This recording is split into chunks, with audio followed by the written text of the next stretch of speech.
ಬೃಂದಾವನಕ್ಕೆ ಹೋದರೆ, ಅಂದರೆ ಉತ್ತರ ಭಾರತದಲ್ಲಿ ಮಥುರಾ ಬೃಂದಾವನ ಇದೆಯಲ್ಲ, ಆ ಬೃಂದಾವನಕ್ಕೆ ಹೋದರೆ ನಾನೇ ನೋಡಿದ್ದೀನಿ ಇಷ್ಟಿಷ್ಟು ಅಗಲ ತುಳಸಿ ಎಲೆ.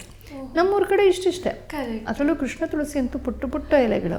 ರಾಮ ತುಳಸಿ ಸ್ವಲ್ಪ ಉದ್ದ ಇರುತ್ತೆ, ಕೃಷ್ಣ ತುಳಸಿ ಸ್ವಲ್ಪ ತುಂಡ ಇರುತ್ತೆ, ಇನ್ನು ಶ್ರೀ ತುಳಸಿ ಸ್ವಲ್ಪ ಮೀಡಿಯಮ್ ಸೈಜ್ ಇರುತ್ತೆ. ಅಲ್ಲಿ ಹೋದರೆ ನಿಮಗೆ ಇಷ್ಟಿಷ್ಟು ಅಗಲ ದೊಡ್ಡ ಪತ್ರೆ ಥರ ಅಷ್ಟಗ್ಲದ ತುಳಸಿ ನಾನೇ ನೋಡಿದ್ದೀನಿ.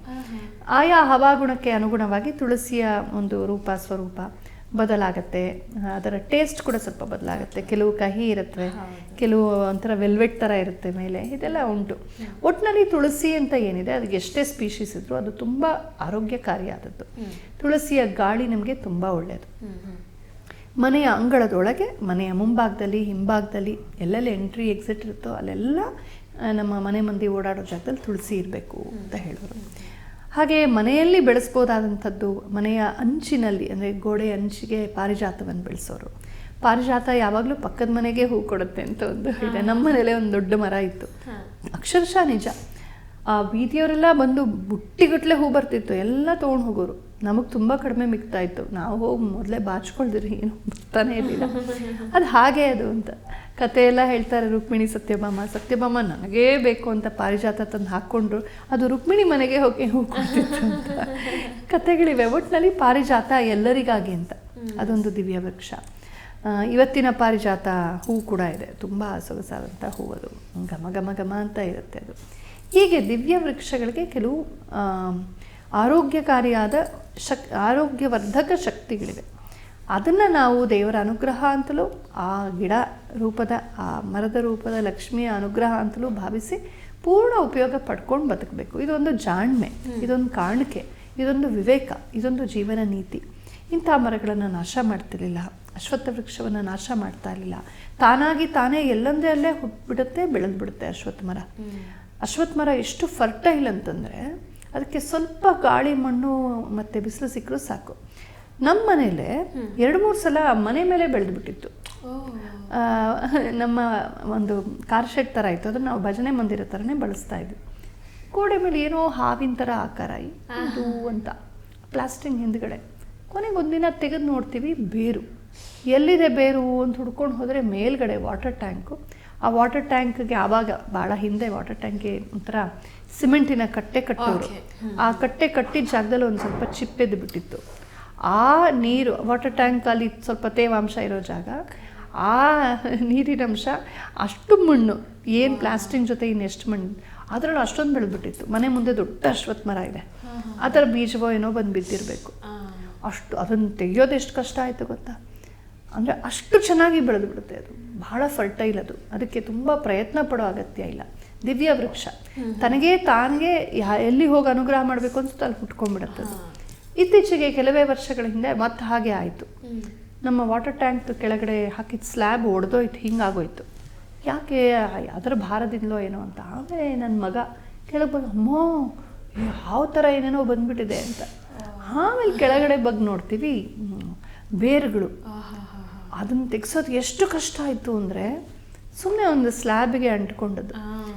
ಯಾವಾಗ ಬೆಳೀತೋ, ಹೇಗೆ ಬೆಳೀತೋ, ಅದು ಹೋಗಿ ಪೈಪಲ್ಲೆಲ್ಲ ಸೇರ್ಕೊಂಡು ನೀರೆಲ್ಲ ಸಣ್ಣ ಆಗೋಗಿತ್ತು, ಪೈಪೊಳಗೆಲ್ಲ ಸೇರಿ ಬೆಳೆದು ದೊಡ್ಡ, ಅದನ್ನು ಮೀಟರ್ ಗಟ್ಟಲೆ ಬೇರನ್ನು ತೆಗಿಬೇಕಾಗಿ ಬಂತು. ಅದು ತೆಗೆಯೋದು ಎಷ್ಟು ಕಷ್ಟ ಆಯಿತು ಅಂತಂದರೆ, ಅದನ್ನು ಕತ್ತರಿಸಿ ತೆಗೆಯೋದು. ಅಂದರೆ ಆ ಮರಕ್ಕೆ ಅಷ್ಟು ಸತ್ವ ಇದೆ.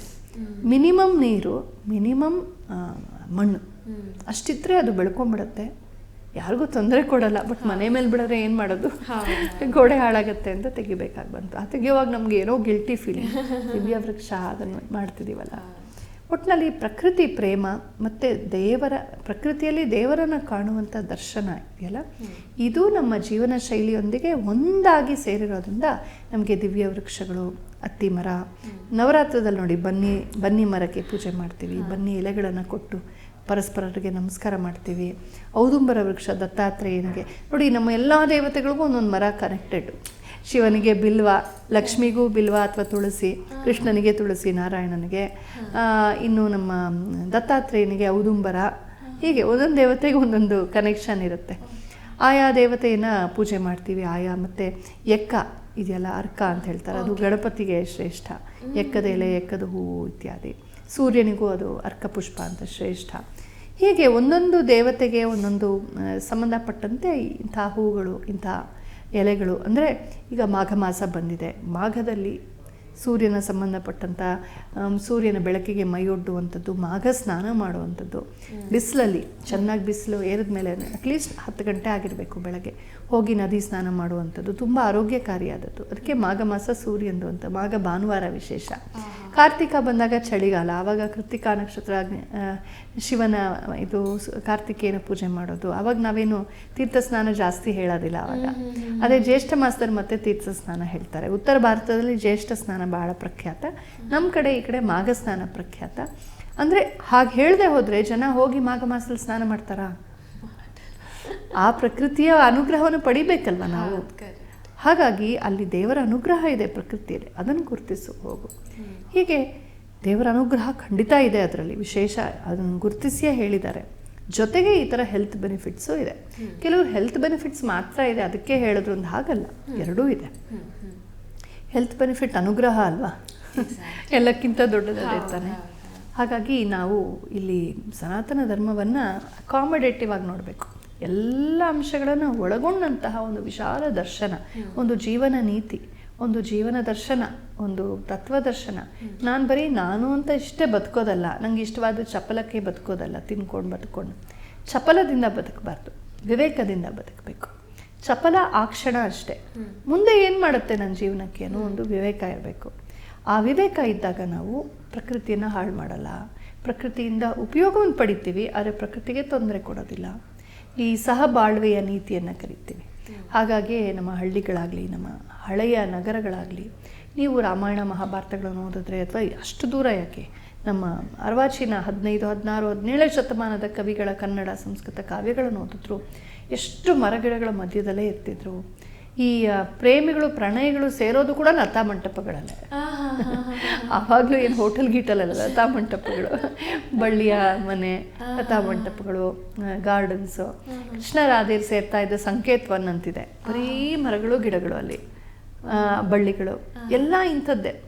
ಆ ಬಂಡೆ ಹತ್ರ ನಮ್ಮ ಊರಿನ ಹೆಸರುಗಳು ಹಂಗೆ ನೋಡಿ, ದೊಡ್ಡ ಆಲಮರ, ಚಿಕ್ಕ ಆಲದ ಮರ, ಚಿಕ್ಕ ಕಲ್ಸಂದ್ರ, ಕಲ್ಲು ಸಂದ್ರ, ದೊಡ್ಡ ಕಲ್ಸಂದ್ರ, ಕಲ್ಲು, ಕೋಡಿ, ಕೋಡಿ ಅಂತ ಅಂದರೆ ಕೋಡಿ ಹೊಡೆಯೋ ಜಾಗ, ಇದು ಕೆರೆ ಕೋಡಿ ಹೊಡಿಯುತ್ತಲ್ಲ ಅದಕ್ಕೆ. ಒಟ್ಟಿನಲ್ಲಿ ಕೆರೆ, ಬಾವಿ, ತರೀಕೆರೆ, ಅರಕೆರೆ, ಅರಸೀಕೆರೆ, ಮಡಿಕೆರೆ ಅಲ್ವಾ, ಇಂಥದ್ದೇ ಒಟ್ಟಿನಲ್ಲಿ ಹೆಸರುಗಳು ಎಲ್ಲ ಕೂಡ. ನಮ್ಮ ಬೆಂಗಳೂರಲ್ಲೇ ಎಷ್ಟೋ ಹೆಸರುಗಳು ನಿಮಗೆ ಕೆರೆ ಕೆರೆ ಕೆರೆ ಅಂತ ಬರುತ್ತೆ. ಈಗೆಲ್ಲ ಹಳ್ಳಿ, ಕೆರೆ, ಸಂದ್ರ, ಬಾಳ್ಯ, ಮಂಗಳ ಇದೆಲ್ಲ ಚೆನ್ನಾಗಿವೆ ದೇಶಿ. ಅದೆಲ್ಲ ಆಯಾ ಒಂದು ಪ್ರಾಂತದಲ್ಲಿ ಏನಿತ್ತು ಅಂತ ತೋರಿಸುತ್ತೆ. ತುಂಬ ಪ್ರೀತಿಸ್ತಾ ಇದ್ರು ಅಂತ ಗೊತ್ತಾಗುತ್ತೆ. ಒಂದು ಕೆರೆ ದಂಡೆಯಲ್ಲಿ ಒಂದು ಅಮ್ಮನವ್ರ ಗುಡಿ ಮಾಡೋರು, ಒಂದು ಗ್ರಾಮ ದೇವತೆ ಗುಡಿ ಮಾಡೋರು. ನಮ್ಮ ಇವತ್ತು ಸುಭಾಷ್ ನಗರ್ ಬಸ್ ಸ್ಟಾಪ್ ಮಾಡಾಕ್ಬಿಟ್ಟಿದೆಯಲ್ಲ, ಅದು ದೊಡ್ಡ ಕೆರೆ, ಧರ್ಮಾಮತಿ ಕೆರೆ. ಅದರ ದಡದಲ್ಲಿ 8 ಪ್ರಾಚೀನ ಗುಡಿಗಳು ಇವತ್ತೂ ಇವೆ. ಇವತ್ತು ಫುಲ್ಲು ಮನುಷ್ಯರ ಅರಣ್ಯ ಆಗಿಬಿಟ್ಟಿದೆ. ಯಾವಾಗಲಾದ್ರೂ ತುಂಬ ಮಳೆ ಬಂದಾಗ ಅಲ್ಲೆಲ್ಲ ತುಂಬಿಡುತ್ತೆ, ಅಷ್ಟಷ್ಟು ಮೊಣಕಾಲುದ್ದಕ್ಕೆ ನೀರು ನಿಂತು ಹೋಗ್ತಿತ್ತು. ಏನಪ್ಪ ಇಷ್ಟು ನೀರು ಅಂತಾರೆ, ಅಲ್ಲ, ಅದು ಮೂಲತಃ ಕೆರೆ. ಅದು ಕೆರೆನ ಬತ್ತಿಸ್ಬಿಟ್ಟು ನಾವು ಬುದ್ಧಿ ಇಲ್ಲದೆ ಅದನ್ನು ಈ ಥರ ಮಾಡ್ಕೊಂಡಿದ್ದೀವಿ. ಅದು ಕೆರೆ ಆದ್ದರಿಂದ ಸಹಜವಾಗಿ ತುಂಬತ್ತೆ. ಅದು ಹಿಂದೆ ನಮ್ಮವರು ತುಂಬ ಪ್ರಕೃತಿಯನ್ನು ಪ್ರೀತಿಸ್ತಿದ್ರು. ಹಾಗಾಗಿ ಪ್ರಕೃತಿ ತನ್ನ ರಹಸ್ಯಗಳನ್ನು ಬಿಟ್ಕೊಟ್ಟಿತ್ತು ಅವ್ರಿಗೆ. ಅದನ್ನು ಬಳಸ್ಕೊಂಡು ಜೀವನ ಶೈಲಿಯನ್ನು ಕಟ್ಕೊಟ್ಟಿದ್ರು. ಆಮೇಲೆ ಆ ಜೀವನ ಶೈಲಿಯಲ್ಲಿ ಧರ್ಮಚಿಂತನೆಯನ್ನು ಸೇರಿಸ್ಕೊಂಡು, ದೈವಾನುಸಂಧಾನವನ್ನು ಸೇರಿಸ್ಕೊಂಡು ಈ ಗಿಡಗಳ ಮರಗಳನ್ನು ಬೆಳೆಸ್ತಾ, ವರ್ಧಿಸ್ತಾ, ಅದರ ಪೂರ್ಣ ಉಪಯೋಗವನ್ನು ಪಡೆದು ಎಷ್ಟು ಬೇಕೋ ಅಷ್ಟೇ ಬಳಸಬೇಕು ಪ್ರಕೃತಿಯನ್ನು. ಮಿಕ್ಕಂತೆ ಪ್ರಕೃತಿಯನ್ನು ವರ್ಧಿಸಬೇಕು. ಒಂದು ವ್ಯಕ್ತಿಗೆ 14 ಮರ ಬೇಕು ಅಂತ ಹೇಳ್ತಾರೆ, ಒಂದು ವ್ಯಕ್ತಿ ಆರೋಗ್ಯವಾಗಿರೋದಕ್ಕೆ. ಇವತ್ತು ನಾನು ಸುಮ್ಮನೆ ಓದಿದ್ದು ಹಾಗೆ, ಸ್ಟ್ಯಾಟಿಸ್ಟಿಕ್ಸ್ ಹಿಂದೆ ಮುಂದೆ ಇರ್ಬೋದು. ಇವತ್ತು ಯಾವ ಸ್ಥಿತಿಗೆ ಬಂದಿದ್ದೀವಿ ಅಂದರೆ 7 ಮನುಷ್ಯರಿಗೆ 1 ಮರ ಅಂತ ಬಂದಿದ್ದೀವಿ ಅಂತ. ಅಂದರೆ ಎಷ್ಟು ಇದು ನಿಜಕ್ಕೂ ಕೆಲವೊಮ್ಮೆ ನಂಗೆ ಅನಿಸುತ್ತೆ, ಇದು ಪ್ರಗತಿನ, ಇದು ಪ್ರೋಗ್ರೆಸ್ಸಾ ಅಂತ. ಆರೋಗ್ಯವನ್ನೇ ಕಳ್ಕೊಂಡು ನಾವು ಇನ್ನೇನು ಸಾಧಿಸಿದ್ರೆ ಏನು ಅಂತ ಯೋಚನೆ ಮಾಡಿ ನೋಡಬೇಕು. ಇದನ್ನೆಲ್ಲ ಮೌಢ್ಯ ಅಂತ ಕರೆದ್ಬಿಟ್ವಿ.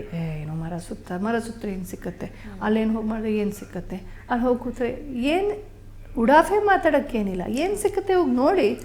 ಹಳ್ಳಿ ಜನ ಎಷ್ಟು ಗಟ್ಮುಟ್ಟಾಗಿದ್ದಾರೆ, ಏನು ಗಟ್ಟಿಯಾಗಿದ್ದಾರೆ, ಎಷ್ಟು ಖುಷಿಯಾಗಿದ್ದಾರೆ. ಅವ್ರ ಮನೆಯೊಳಗೆ ಬಿದ್ದಿರೋಕ್ಕಾಗೋದೇ ಇಲ್ಲ ಅವ್ರಿಗೆ. ಹೌದು ಅಲ್ವಾ? ಆಚೆ ಬಂದು ಜಗಲಿ ಮೇಲೆ ಕೂತ್ಕೊಳ್ತಾರೆ. ಅಂಗಳದಲ್ಲಿ ಕೂತ್ಕೊಳ್ತಾರೆ, ಬಿಸಿಲಿಗೆ ಗಾಳಿಗೆ ಮೈಯೊಡ್ತಾರೆ. ಅದಕ್ಕೆ ಆರೋಗ್ಯಶಾಲಿಗಳವರು. ಹೊಲ ಗದ್ದೆ ಕಡೆ ಹೋಗ್ತಾರೆ, ದೇವಸ್ಥಾನ ಕಡೆ ಹೋಗ್ತಾರೆ. ಮಧ್ಯಾಹ್ನ ನಿದ್ರೆ ಬಂತು ಅಂದರೆ ಅಲ್ಲೇ ಯಾವುದೋ ಒಂದು ಮಂಟಪದಲ್ಲಿ ಮಲ್ಕೊಂಡ್ಬಿಟ್ಟು ಹೋಗ್ತಾರೆ ಅವರು. ಯಾಕೆ ಹಾಗೆ ಅಂದರೆ ಪ್ರಕೃತಿಗೆ ಹತ್ತಿರವಾಗಿದ್ದರು. ಅದೆಲ್ಲ ಅವ್ರ ಲೈಫ್ ಸ್ಟೈಲಿಂದ ಅವ್ರು ಆರೋಗ್ಯವಾಗಿದ್ದರು. ನಾವು ಅದನ್ನೆಲ್ಲ ತುಂಬ ಡಿಸ್ಕನೆಕ್ಟ್ ಆಗಿಬಿಟ್ಟಿದ್ದೀವಿ. ಎಲ್ಲೋ ಒಂದು ಕಡೆ ನಾವು ವಾಪಸ್ ಪ್ರಕೃತಿಗೆ ಕನೆಕ್ಟ್ ಆಗಬೇಕು. ಅದಕ್ಕೆ ನಮ್ಮ ಹಳ್ಳಿ, ನಮ್ಮ ಮೂಲ ಏನಿದೆ, ದಯವಿಟ್ಟು ನಿಮ್ಮ ಹಳ್ಳಿಯಲ್ಲಿ ಮನೇನ ಮಾರಬೇಡಿ.